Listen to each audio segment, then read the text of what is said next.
Hey y'all, Instinct Survivalist coming again, this time with another product review. This time the 3-day assault pack by Military Train. So militarytrain.com.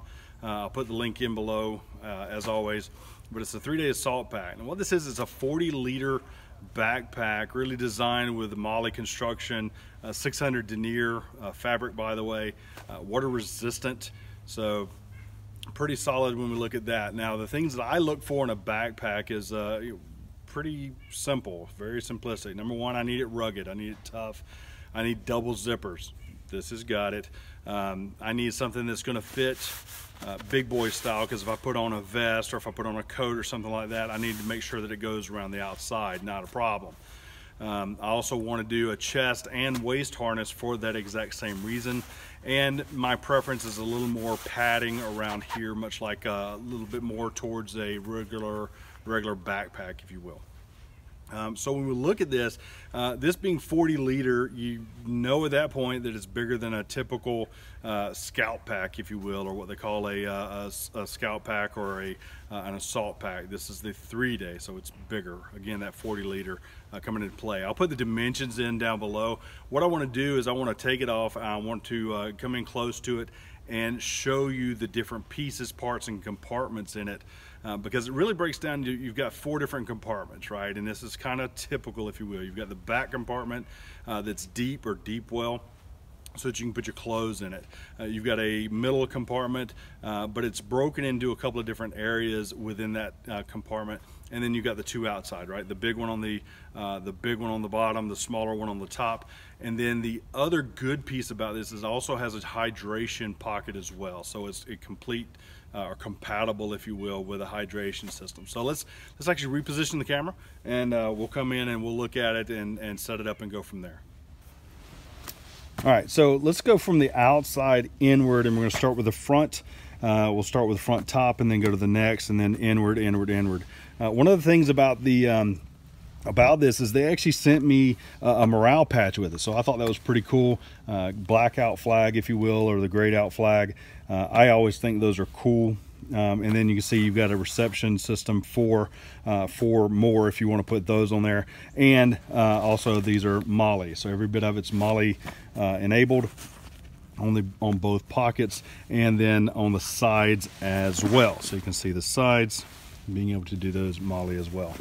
The other thing is you've got compression straps, 2 on each side, so 2 on each side, and then 2 on the bottom. These 2 on the bottom can actually be utilized for bedroll and or compression, and it's also got a vented area on the bottom as well. So kind of good if you've got stinky socks in there, if you will, and it's not holding air. The thing about it is you've got another strap holder at the bottom, so you can actually run the strap through here and then tighten it.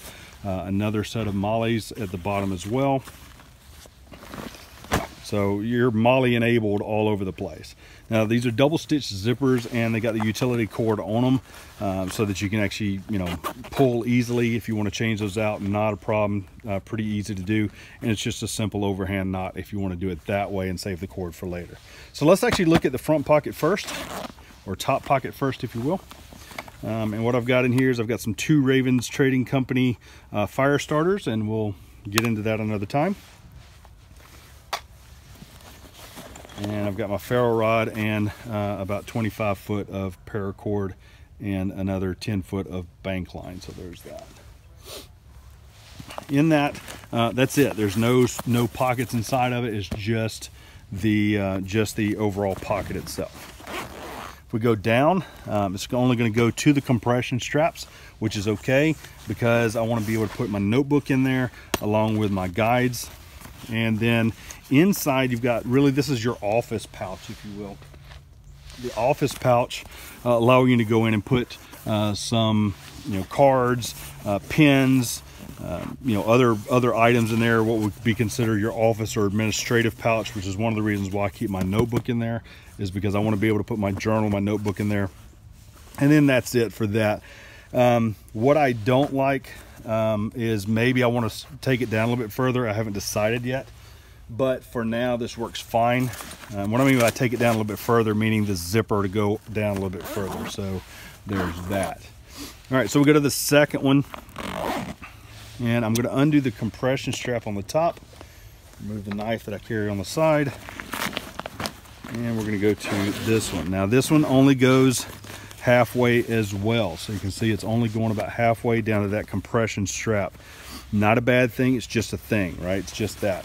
We've got a first aid kit in here, put it there, and then in this one you've also got, sorry for the bump, you've got another pocket for smaller items, and one of those being net, the front pocket being net or mesh if you will, and then the receptacle pocket. Keeping in mind that if you're looking at putting a putting something to defend yourself, it's probably not this pocket. That's just the way I'm going to leave that. All right, so I'll put this back in. This one's narrower than the back one, and I actually was able to utilize this. I took my daughter to Michigan, and I actually had my laptop, charging cord, and a notebook in here, and then my other journal notebook in here.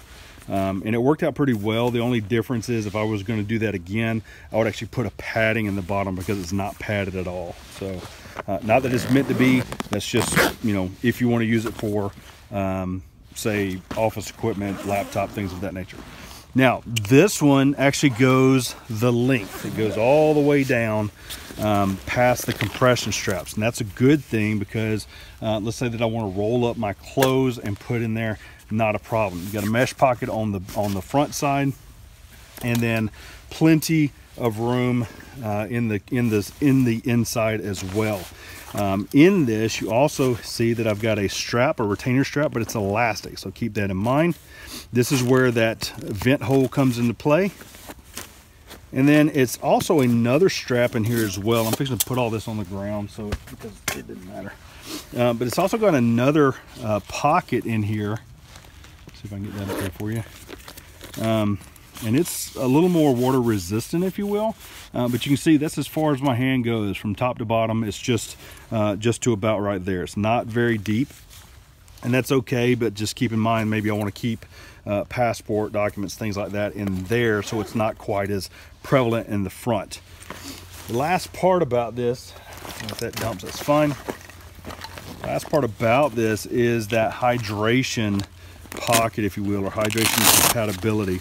And you can see that I can look at it from there. I've got a double hanger strap on here for that, one pull tab, and then again closes across with that single piece.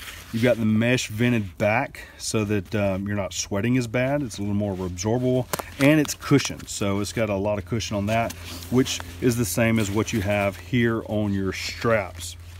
Now you do see I have my two D-rings on my straps, which are good for hanging crap.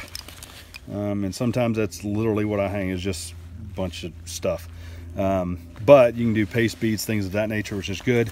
The other part is your trolley handle. It is reinforced, again, double stitched, and then double stitched again with the X here. So keeping that in mind when we look at a trolley handle.